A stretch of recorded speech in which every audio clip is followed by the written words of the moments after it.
स्वर्ग धरा पर लाएंगे, हम स्वर्ग धरा पर लाएंगे, हम स्वर्ग धरा पर लाएंगे, हम स्वर्ग धरा पर लाएंगे, हम स्वर्ग धरा पर लाएंगे, हम स्वर्ग धरा पर लाएंगे।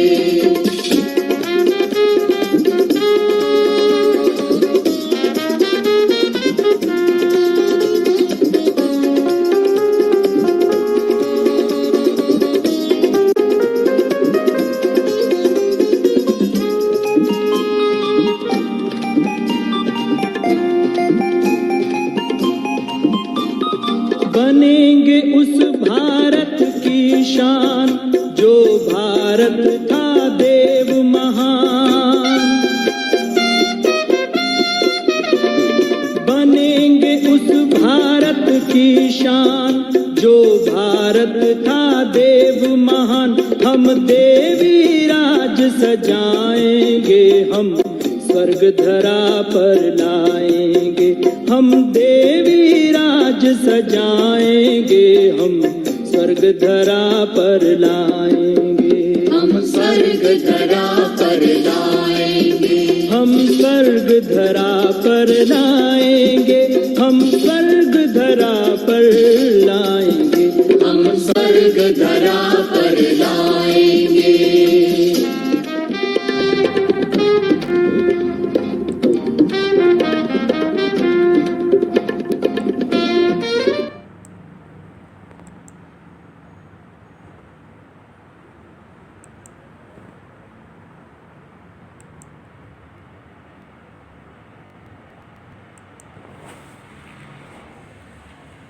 ओम शांति। आज 7 अप्रैल 2021 की बाबा की साकार मधुर महावाक्य सुनते हैं। बाबा बोले, मीठे बच्चे, बाप दूर देश से आया है, बाप दूर देश से आए हैं तुम बच्चों के लिए नया राज्य स्थापन करने। तुम अभी स्वर्ग के लायक बन रहे हो। बाबा ने प्रश्न पूछा, जिन बच्चों का शिव बाबा से अटूट निश्चय है उनकी निशानी क्या होंगी? उत्तर में बाबा ने कहा, वे आंख बंद करके बाबा की श्रीमत पर चलते रहेंगे। मतलब बिना आगे पीछे दिमाग चलाए बाबा ने जैसे चाहा, बाबा ने जो डायरेक्शन दिया उस पर चलते रहेंगे।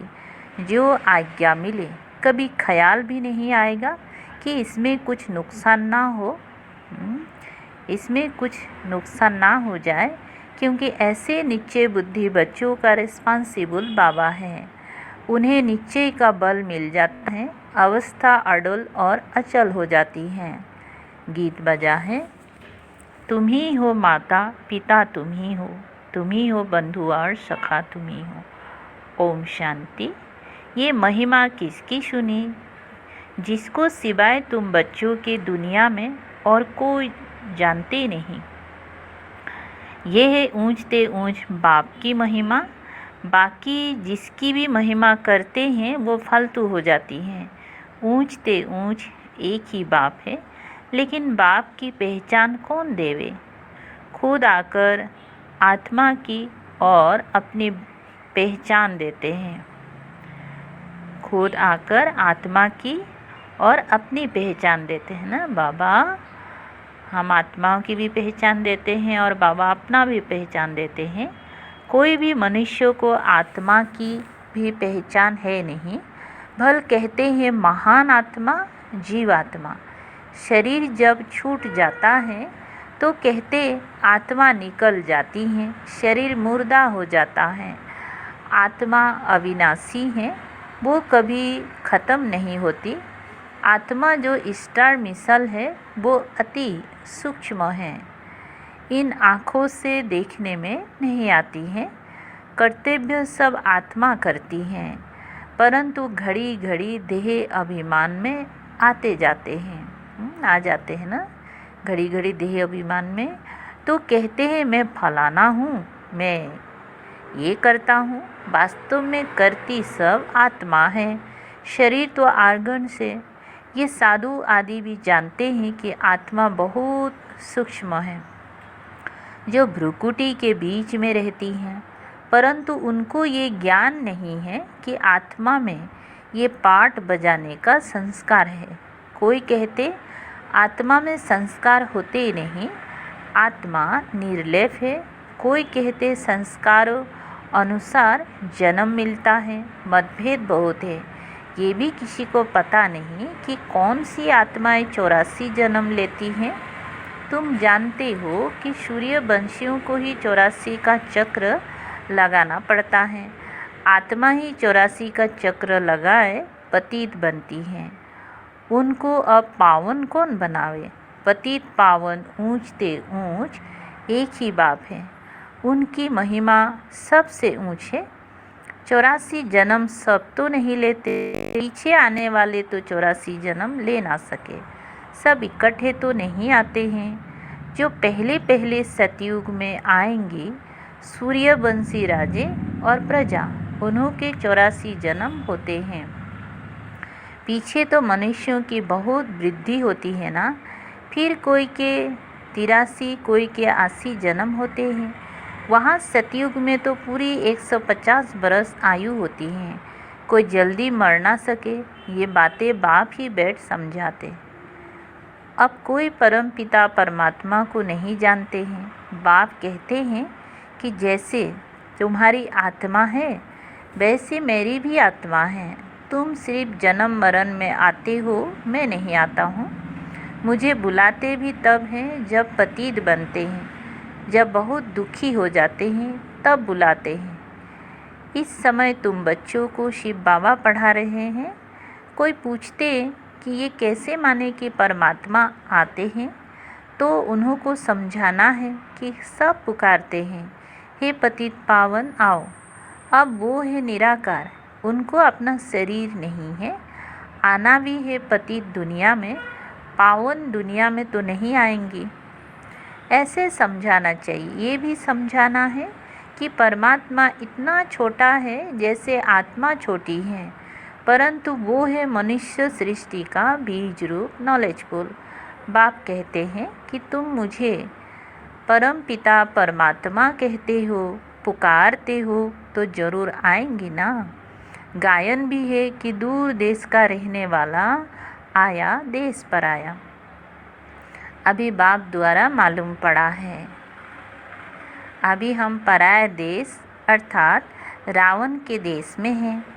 सतयुग त्रेता में हम ईश्वरीय देश अर्थात अपने देश थे ना, अपने देश में थे।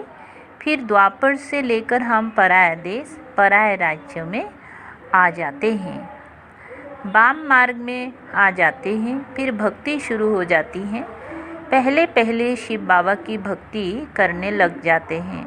वे लोग शिव का इतना बड़ा लिंग बनाते हैं, परंतु इतना बड़ा तो वो है नहीं। अभी तुमने समझा है कि आत्मा और परमात्मा में क्या फ़र्क है। वे नॉलेजफुल सदा पावन सुख का सागर आनंद का सागर है। ये परम आत्मा की महिमा है ना। अब बुलाते हैं कि हे पतित पावन आओ। वे है परम पिता जो कल्प कल्प आते हैं। दूर देश के रहने वाले मुसाफिर को बुलाते हैं, उनकी महिमा गाते हैं। ब्रह्मा सरस्वती को बुलाते नहीं हैं, पुकारते हैं निराकार परमात्मा को। आत्मा बुलाती है कि दूर देश के रहने वाले अब आओ, देश पर आए, क्योंकि सब पतित बन चुके हैं। मैं भी आऊँगा तब जब रावण राज्य ख़त्म होना होगा। मैं आता भी हूँ संगम युगे, ये किसी को भी पता नहीं है। कहते भी है वो परम आत्मा बिंदी है। आजकल फिर कहते हैं आत्मा सो परमात्मा, परमात्मा सो आत्मा, आत्मा सो परमात्मा हो ना सके। आत्मा परमात्मा दोनों अलग अलग है। दोनों रूप दोनों का एक जैसा है, परंतु आत्मा पतित बनती है। 84 जन्मों का पाठ बजाना पड़ता है। परमात्मा जन्म मरण रहित है। अगर आत्मा सो परमात्मा कहते तो क्या सतु प्रधान परमात्मा तमु प्रधान में आते हैं? नहीं, ये तो हो ना सके। बाप कहते हैं कि मैं आता हूँ सर्व आत्माओं की सर्विस करने। मेरा जन्म भी नहीं कहा जाता, मैं आता ही हूँ नरकवासियों को स्वर्गवासी बनाने। पराये देश में आए हैं अपना स्वर्ग स्थापन करने। बाप ही आकर हमको स्वर्ग का लायक बनाते हैं। ये भी समझाया है कि और आत्माओं का पाठ अपना अपना है। परमात्मा जन्म मरण रहित है, आते भी जरूर हैं। तब तो शिवरात्रि मनाते हैं, लेकिन वो कब आए ये कोई नहीं जानते। ऐसे ही शिव जयंती मनाते आए हैं, जरूर संगम पर आए होंगी स्वर्ग स्थापना करने। पतितों को पावन बनाने जरूर संगम पर आएंगी ना। पावन सृष्टि है स्वर्ग, कहते हैं पतित पावन आओ। कहते हैं पतित पावन आओ, फिर जरूर पतित दुनिया के विनाश का समय होगा, तब ये पावन दुनिया स्थापन करेंगी। युगे युगे तो नहीं आते। बाबा कहते हैं मुझे संगम पर ही आकर पतित दुनिया को पाओ। ये पराया देश है, रावण का देश। परंतु ये कोई मनुष्य थोड़े ही जानते कि रावण का राज्य चल रहा है। कब से ये रावण राज्य शुरू हुआ कुछ भी पता नहीं। पहली मुख्य बात आत्मा और परमात्मा का राज समझाना है। फिर समझाना है कि वो कल्प के संगम युग पर आते हैं पावन बनाने। ये काम उनका ही है, ना कि श्री कृष्ण का। श्री कृष्ण तो खुद ही 84 जन्म ले नीचे उतरते हैं। सूर्यवंशी सब नीचे उतरते हैं। झाड़ आधा ताज़ा आधा पुराना थोड़ी ही होगा। जर्जरी भूत अवस्था सबकी होती है। कल्प की आयु का भी मनुष्य को पता नहीं है। शास्त्र में लंबी चौड़ी आयु दे दी है, ये बाप ही बैठ समझाते हैं। इसमें और प्रश्न उठ ना सके। रचता बाप सच ही बोलते हैं। हम इतने बीके हैं, सब मानते हैं तो ज़रूर है, तब तो मानते हैं। आगे चल जब निश्चय होगा तो समझ में भी आ जाएगा। पहले मनुष्य को ये समझाना है कि परम पिता परमात्मा निराकार दूर देश से आए हैं, परंतु किस शरीर में आए, सूक्ष्म वतन में आकर क्या करेंगे, जरूर यहाँ आना पड़े। प्रजापिता ब्रह्मा भी यहाँ चाहिए। ब्रह्मा कौन है ये भी बाप बैठ समझाते हैं। जिसमें प्रवेश किया है वो अपने जन्मों को नहीं जानते थे, तो बच्चे भी नहीं जानते थे। बच्चे भी तब बनते जब मैं एडाप्ट करता हूँ। मैं इन साकार सहित बच्चों को समझाता हूँ कि क्या तुम अपने जन्म को भूल गए हो। अभी सृष्टि का चक्र पूरा होता है, फिर रिपीट होगा। मैं आया हूँ पावन बनाने के लिए, राजयोग सिखाने। पावन बनने का और कोई रास्ता नहीं है। अगर ये राज मनुष्य जानते तो गंगा आदि पर स्नान करने, मेले आदि पर जाते नहीं। इन पानी की नदियों में तो सदैव स्नान करते रहते हैं। द्वापर से लेकर करते आए हैं। समझते हैं कि गंगा में डुबकी मारने से पाप नाश होंगे, परंतु कोई के भी पाप नाश नहीं होते। पहले तो आत्मा और परमात्मा का ही राज बताओ। आत्मा ही परमात्मा बाप को पुकारती है, वो निराकार है। आत्मा भी निराकार है। इन आर्गन्स द्वारा आत्मा पुकारती है। भक्ति के बाद भगवान को आना है, ये भी ड्रामा में पार्ट है। बाप कहते मुझे नई दुनिया स्थापन करने आना पड़ता है। शास्त्र में भी है कि भगवान को संकल्प उठा तो जरूर ड्रामा प्लान अनुसार संकल्प उठा होगा। आगे इन बातों को थोड़ी ही समझते थे, दिन प्रतिदिन समझते जाते हैं। बाप कहते हैं मैं तुमको नई नई गुह्य बातें सुनाता हूँ। सुनते सुनते समझते जाते हैं। आगे ऐसे नहीं कहते थे कि शिव बाबा पढ़ाते हैं। अब तो अच्छी रीति समझ गए हैं और भी समझने का बहुत पड़ा है। रोज़ समझाते रहते हैं कि कैसे किसी को समझाना चाहिए। पहले ये निश्चय करें कि बेहद का बाप समझाते हैं तो वो ज़रूर सत्य बताएंगी, इसमें मूझने की भी बात नहीं। बच्चे कोई पक्के हैं, कोई कच्चे हैं। कच्चा है तो कोई को समझा नहीं सकते। ये तो स्कूल में भी नंबरवार होते हैं। बहुतों को ये संशय पड़ता है कि हम कैसे समझें कि परम पिता परमात्मा आकर पढ़ाते हैं, क्योंकि उन्हों की बुद्धि में है। श्री कृष्ण ने ज्ञान सुनाया और पतित दुनिया में तो कृष्ण आ नहीं सकता। ये उनको सिद्ध करो कि परमात्मा को ही आना पड़ता है पतित दुनिया और पतित शरीर में। बाप ये भी समझते हैं कि हर एक की अपनी अपनी बुद्धि है। कोई तो झट समझ जाते हैं, जितना हो सके समझाना है। ब्राह्मण सब एक जैसे नहीं होते हैं, परंतु देह अभिमान बच्चों में बहुत है। ये बाबा भी जानते हैं कि नंबरवार है। डायरेक्शन पर बच्चों को चलना पड़े। बड़ा बाबा जो कहे वो मानना चाहिए। गुरुओं आदि की तो मानते आए हो, और बाप जो स्वर्ग में ले जाने वाला है उनकी बात तो आंख बंद कर माननी चाहिए। परंतु ऐसे निश्चय बुद्धि है नहीं। भल उसमें नुकसान हो व फायदा हो, मान लेना चाहिए। भल समझो नुकसान भी हो जाए, फिर भी बाबा कहते हैं ना, हमेशा ऐसे समझो कि शिव बाबा ही कहते हैं। ब्रह्मा के लिए मत समझो। रेस्पॉन्सिबल शिव बाबा होगा। उनका ये रथ है, वो ठीक कर देंगी। कहेंगी मैं बैठा हूँ। हमेशा समझो कि शिव बाबा ही कहते हैं। ये कुछ नहीं जानते, ऐसे ही समझो।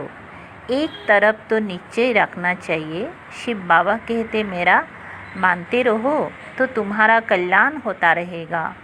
ये ब्रह्मा भी अगर कुछ कहते हैं तो उनका भी रिस्पॉन्सिबल मैं हूँ। तुम बच्चे फिक्र नहीं करो। शिव बाबा को याद करने से अवस्था और ही पक्की हो जाएंगी।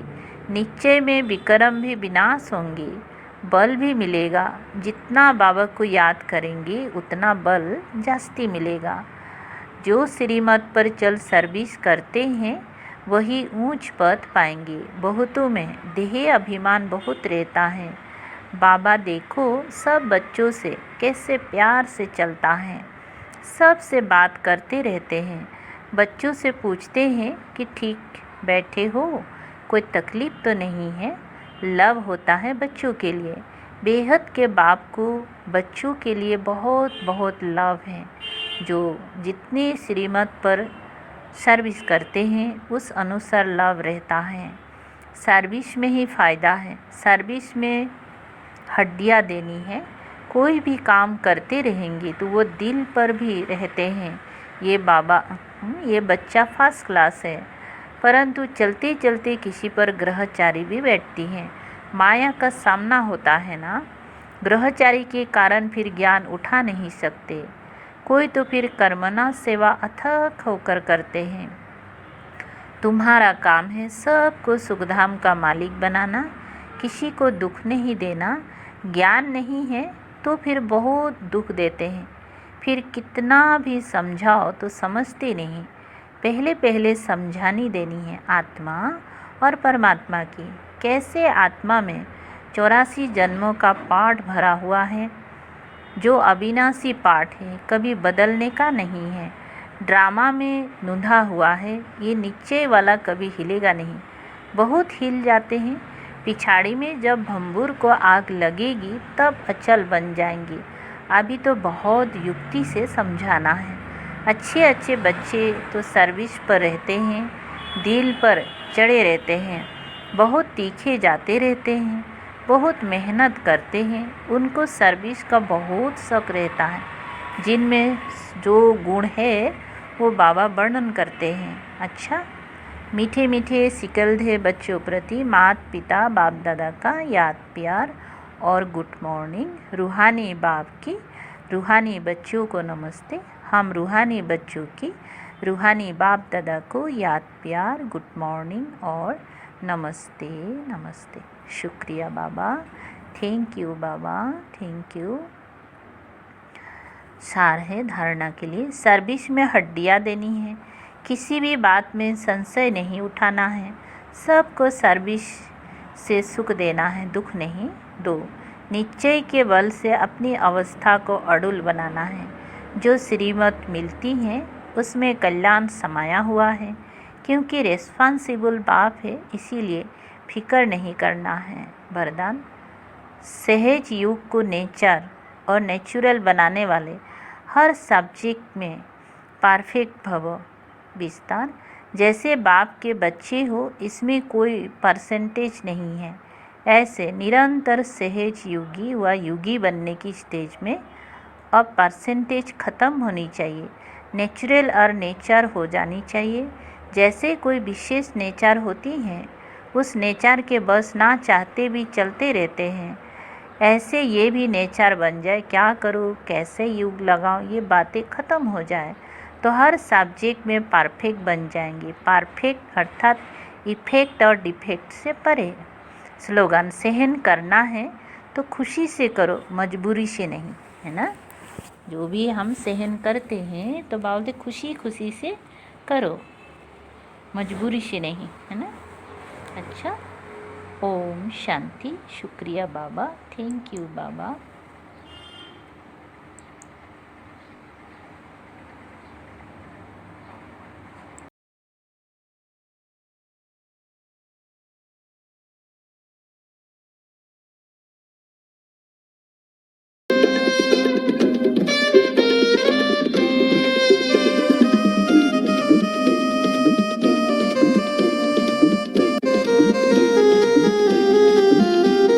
होगा जग में देवी राज, हर सर पे होंगे दो ताज।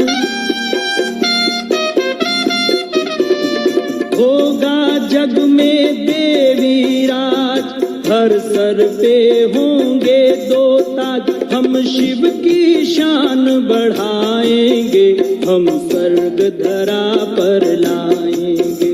हम शिव की शान बढ़ाएंगे, हम स्वर्ग धरा पर लाएंगे। हम स्वर्ग धरा पर लाएंगे, हम स्वर्ग धरा पर लाएंगे, हम स्वर्ग धरा पर लाएंगे। हम स्वर्ग धरा पर लाएंगे।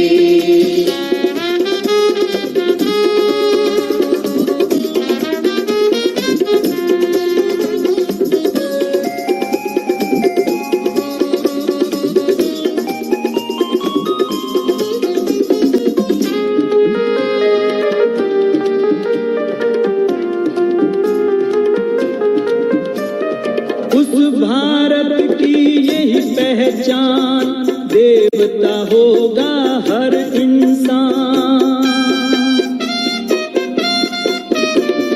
उस भारत की यही पहचान, देवता होगा हर इंसान।